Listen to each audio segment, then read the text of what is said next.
Hola, ¿qué tal chicos? Bienvenidos a un nuevo video. Bueno, en esta oportunidad voy a hacer un video totalmente especial para un amigo que verá el nombre del canal aquí en la parte de abajo para que también visiten y vean sus videos. También es una de las personas que está iniciando en el mundo de YouTube, así que vamos a hacer muy corto el video para simplemente ayudarle. ¿De qué trata? No, como es el título, no, una de las mejores aplicaciones. Bueno, para mí la mejor aplicación para hacer video desde nuestro Android. Así que simplemente la aplicación la dejaré en el link de descripción de este video para que lo descarguen directamente en Mega. Así que les recomendaría que descarguen la aplicación en Mega para que no tengan problema en descargarla. Entonces nos vamos. ¿Dónde está la aplicación descargada? Entonces yo lo tengo ya acá. Entonces lo que hacemos es instalarlo. Una de las cosas muy importantes que tenemos que instalar sin activar los datos, porque si no lo instalamos sin activar los datos, pues el mod o el hack, se podría decir, que tiene esta aplicación no funcionará y no estará activo la capa de video. Entonces será como muy incorriente como normalmente se lo puede descargar a Play Store. Así que eso es muy importante, desactivar los datos.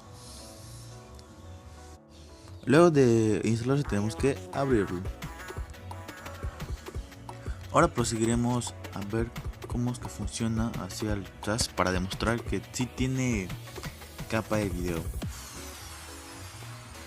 Normalmente la aplicación tiene la capa, pero simplemente capa de imagen, y la capa de video bueno, lo utilizamos simplemente para utilizar el chroma key, que es muy importante y tal vez pocos sepan utilizarlo, pero esto es muy importante. Entonces, no, como se pueden dar cuenta, hay algunos efectos que se agregan, que son los VFX, que son muy buenos. Entonces nos damos acá y aquí automáticamente ya tiene activos los sonidos. Entonces nos podemos agregar simplemente otro video sobre otro. Muy simple y muy importante. Puedes poner esto y automáticamente ya está. Entonces con el chroma key es súper chévere. Lo que saben utilizar el chroma key acá lo van a saber utilizar. Entonces por este lado el capa de video funciona totalmente.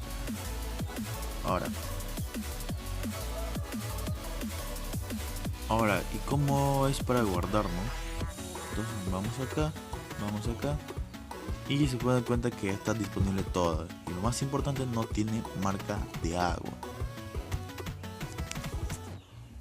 Bueno, entonces mi estimado, que si estás viendo el video, entonces ya tienes una aplicación para que hagas tus videos sin marca de agua y totalmente en HD. Así que bueno, pues esperaría tu like y que te suscribas al canal. Bueno, sería todo en cuanto a este video. Y chicos, no se olviden de suscribirse y activar la campanita y sería todo.